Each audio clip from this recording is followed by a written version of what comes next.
Pessoal, observem atentamente esse esquema de circulação da água nas plantas. A água é absorvida pelas raízes, passa pelo interior da planta e participa da fotossíntese e do transporte de substâncias, e finalmente a água é liberada pelas folhas para o ambiente. Então, vamos conversar sobre vegetação e a qualidade da água. Vamos lá. As plantas absorvem água pelas raízes e a utilizam no processo de fotossíntese e no transporte de substâncias entre as folhas, o caule, as flores e os frutos. Assim como os animais, as plantas elas também liberam parte dessa água, para o ambiente. De que meio? Pelo meio da transpiração. Então, nesse processo, a água sai sobre a forma de vapor, estado gasoso, pelas folhas. Vamos lá, continuando.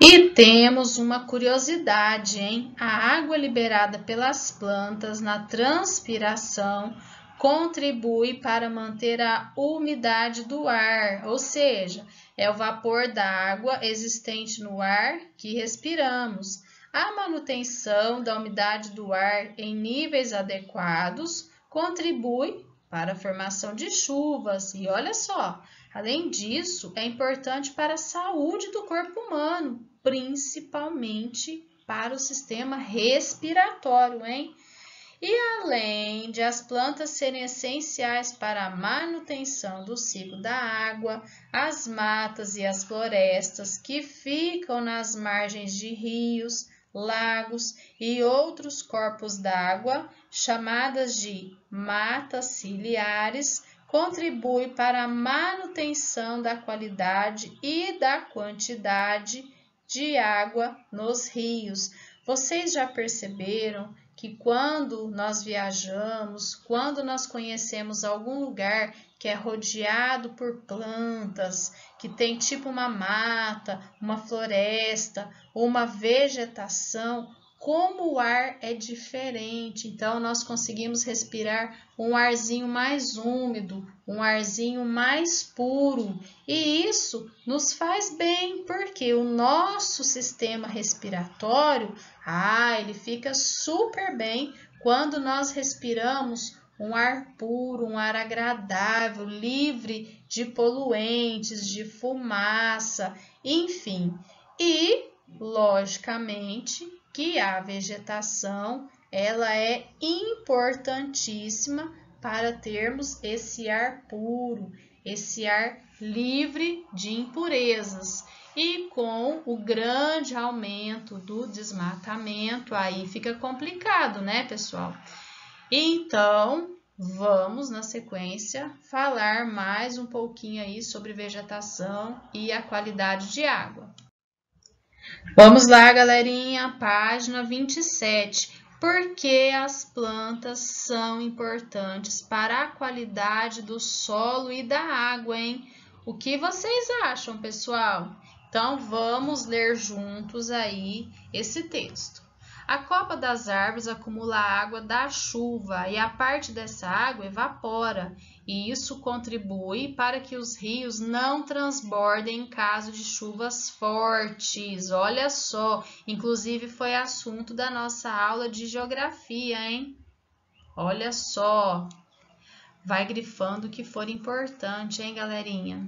Então, nós vimos lá na aula de geografia, quando temos enchente, desmoronamentos, Quando a água dos rios transbordam de acordo com chuvas fortes, então tem regiões que sofrem muito. Na sequência, a água retirada nas copas que não evapora, pinga das folhas ou escorre pelo tronco das árvores, chegando ao solo com mais suavidade do que se a água da chuva caísse diretamente sobre ele. Que legal, Vocês já tiveram essa experiência? Após a chuva, passar embaixo de uma árvore e cair aqueles pinguinhos de água? Ai, que delícia! Na sequência, O solo das florestas é coberto por folhas, galhos e outros restos vegetais. Isso protege e evita que se formem enxurradas. Em um solo sem proteção, a força da água remove os nutrientes e carrega o solo para longe em um processo chamado de erosão. E se o solo for levado para dentro dos rios ou lagos, ocorre um fenômeno chamado de assoreamento. E esses corpos d'água vão ficando cada vez mais rasos pelo acúmulo de terra. As raízes das plantas também ajudam a evitar a erosão, pois formam uma rede que segura o solo. Olha só, pessoal. Como o solo das florestas tem a proteção das raízes das plantas, a água absorvida em quantidades uniformes. Em um lugar sem vegetação, o solo tende a absorver menos água, pois grande parte dela escorre pela superfície e se acumula nas partes mais baixas do terreno, formando alagamentos. Também vimos essa questão na aula de geografia, né? Quantas casas sofrem aí com grandes chuvas, com alagamentos, com enxurradas, com enchentes. E um fator muito importante e muito agravante é o desmatamento. A água que é retirada do solo da floresta se infiltra e alcança reservatórios subterrâneos de água ou é levada lentamente em direção aos rios ou outros corpos d'água. Se a água fosse levada toda de uma vez no momento da chuva, o rio poderia transbordar. Além disso, em épocas de pouca chuva, o rio poderia até secar, porque não haveria reservas subterrâneas suficientes para abastecê-lo. Então, temos que ter um controle da vegetação. Vocês já perceberam que sempre ao redor de rios tem algum tipo de árvore? Então, é muito necessário ter essa florestinha, esse tipo de plantas, né? Que chamamos aí de matas ciliares, que protegem os rios. Então, vamos lá. As florestas também ajudam a reter poluentes, dificultando a chegada deles aos corpos d'água. Então, olha só, gente, a natureza ela é muito perfeita, só que precisa ter um controle. E o que está acontecendo com esse grande desmatamento é a natureza, pessoal. Falamos assim que a natureza ela reage, né? Por quê? Porque imagina um lugar que chove muito, que venta muito, e não tem essa mata ciliar para proteger, para segurar esse excesso de chuva, para segurar esse excesso de vento. Quem vai sofrer? Obviamente que são as cidades ao redor, né, galera? Então, por isso que temos grandes tragédias aí, como vocês perceberam essa semana passada, os ciclones aí na região sul. Então, tudo isso contribui, né? Todo esse desmatamento, essa retirada das matas ciliares, a poluição dos rios. Então, tudo isso contribui para as enchentes. Olha só a representação esquemática da importância da mata ciliar para o ciclo da água. A água da chuva ela fica retirada nas folhas e evapora. Olha a transpiração, evaporação, água escorrendo no solo. Olha a precipitação, a água escorrendo pelos troncos das árvores até o chão, a infiltração da água no solo, a água escorrendo no solo e começa a evaporação e começa tudo novamente. Então, temos aí esse ciclo da água. Então, vocês viram por que as plantas são tão importantes para a qualidade do solo, que além de reter esse excesso, né, ela também vai participar dessa evaporação, formando aí a precipitação.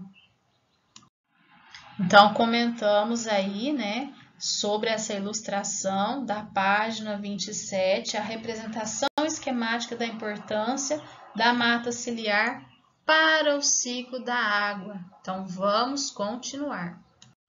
Vamos lá, galerinha, na página 28, vocês podem pausar o vídeo, acessar esse QR Code. Então, vamos lá, conectado com preservar as florestas e as matas ciliares é um grande desafio, hein? Já vimos anteriormente. Mesmo que se saiba há muito tempo da importância das matas para a conservação das águas e a qualidade da chuva. Então, vocês vão pausar o vídeo, fazer essa leitura e preservação desde os tempos do Império, porque esse texto é bem grandinho, senão o nosso vídeo vai ficar muito extenso. E, na sequência, vamos continuar e vamos comentar, combinado? Então, pausem o vídeo, façam a leitura e vai destacando o que for bem importante, tá bom? Vamos lá? Então, vamos lá, galerinha. Vocês leram esse texto sobre a preservação da floresta da Tijuca, lá na Mata Atlântica, né? E vocês viram, pessoal, que infelizmente acontece o desmatamento, as queimadas, mas que nós temos pessoas, nós temos grupos, nós temos entidades, ONGs que lutam pela recuperação da floresta, isso mesmo, que luta pela preservação de parques ecológicos, que luta em prol mesmo da sobrevivência de animais. Então, olha só que papel super interessante. Temos profissionais envolvidos como biólogos, agrônomos, pesquisadores e também pessoas das cidades, pessoas da sociedade mesmo, que se envolvem em vários projetos com o objetivo de salvar a natureza, de salvar os animais. Então, você, de alguma forma, você pode estar ajudando, você pode estar contribuindo, crescendo com essa consciência de amar e respeitar a natureza, de preservar, de ter aí, de realizar na sua casa uma coleta consciente do lixo. Então, tudo isso nós estudamos e nós podemos colocar em prática. Então, ser um cidadão consciente, ajudar a preservar a natureza. Então, um ato que você faz, o outro também. Então, tudo isso vai contribuir para a preservação da natureza, para a preservação de várias espécies animais e vegetais. Então, vamos lá. Vocês vão observar essas figuras e olha só, olha a situação. Durante a aula de ciências, a professora envolveu um dos galhos de uma planta com um saquinho plástico. Olha só, você pode estar realizando essa experiência, hein? Então, ela amarrou um saco plástico transparente. E no dia seguinte, os alunos começaram a observar, hein? O que eles viram? Que tinha gotinhas dentro do saco. Por que será, hein? O que aconteceu? Por que formaram essas gotículas de água? Ah, a planta respirou, ela liberou esse vapor d'água que se condensou, formando gotas de água. Então, você pode realizar essa experiência em casa e no dia seguinte relatar lá no nosso grupinho, hein? Então, que tal compartilhar conosco a sua experiência? Vamos lá? E na sequência, segundo a Organização Mundial da Saúde, o ideal é que a umidade do ar seja superior a 60%. Em determinada cidade, a umidade do ar estava há vários dias em torno de 25%, e isso estava prejudicando a saúde dos moradores, principalmente em relação a problemas respiratórios. Imagina você que tem alergia em um lugar muito seco, muito poluído.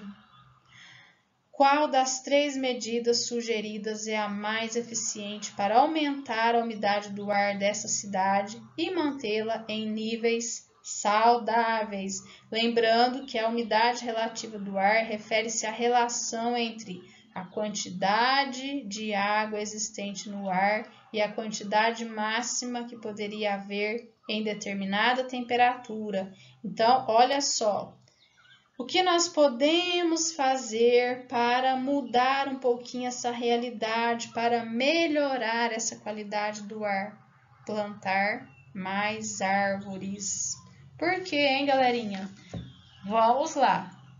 As raízes das plantas absorvem água, então acompanhe o raciocínio. Pensando nisso, em épocas com poucas chuvas, alguns agricultores retiram as matas ciliares com a intenção de aumentar a quantidade de água dos rios. por essa prática tem feito o contrário ao desejado após certo tempo? Então, vamos lá. As raízes das árvores possibilitam a entrada mais uniforme de água no solo, a qual alcança as reservas subterrâneas. Com essas reservas insuficientes, elas deixam de abastecer os rios. Então, olha só, o que nós conversamos anteriormente, que precisa ter um controle, isso mesmo. A natureza, pessoal, ela precisa ter um equilíbrio. Por quê? Senão, vai desequilibrar todo o processo. Então, imagina, se acontece o desmatamento, se acontecem as queimadas, se acontece a poluição, obviamente e consequentemente, essa região terá enchente, terá grandes tempestades de vento, terá inundações, desmoronamentos, enfim, grandes prejuízos e até mesmo prejuízos fatais. As pessoas podem até perder a vida devido a essa consequência. Foi o que nós já vimos anteriormente, inclusive nas nossas aulas de geografia. Imagina aquelas casinhas que são feitas em cima daquele morro, que não tem árvore nenhuma e que vai chover e vai escorrer tudo. Ou imagina aquelas casinhas que estão ali na beira do rio, sem essa reserva aí de mata ciliar, ou seja, a hora que chover vai alagar tudo. Então, pessoal, precisamos preservar a natureza, precisamos agir de forma consciente. E por hoje é só, meus amores. Lembrando, você tomou água? É muito importante, hein? Temos que tomar bastante água. Podemos fazer a nossa parte. Nesse momento, como cidadão, o que podemos fazer? Então, na nossa casa, podemos evitar o desperdício de água, organizar o nosso lixo de forma correta, né? Então, podemos fazer esse descarte de forma seletiva, de forma correta. Podemos cuidar das nossas plantas, né? As plantas que temos aí na nossa casa, de repente plantar até uma árvore, se você não tem, para ajudar a purificar o nosso ar. O que mais que podemos fazer? Vocês, no momento, podem pesquisar, podem ler artigos, podem assistir vídeos. Então, com isso, vocês estão formulando, crescendo e adquirindo opiniões positivas em relação à preservação da natureza. De repente, alguém se interessa por essa área, quem sabe no futuro teremos um pesquisador, teremos um biólogo, um engenheiro agrônomo, enfim. Combinado, galerinha? E por hoje é só. Espero vê-los na próxima aula e com certeza logo logo estaremos juntinhos e poderemos fazer debates incríveis em relação a esse tema, né, galerinha? Porque afinal de contas, como é bom, né, pessoal? Como é bom estar em um lugar livre, um lugar que tenha muitas plantas, que tenha muitos animais, que tenha um riozinho, uma cachoeira, ou de repente que tenha uma praia bem limpinha. É gostoso demais, né? E podemos fazer a nossa parte. Combinado, galerinha? Super beijo, amo vocês. Fiquem com Deus.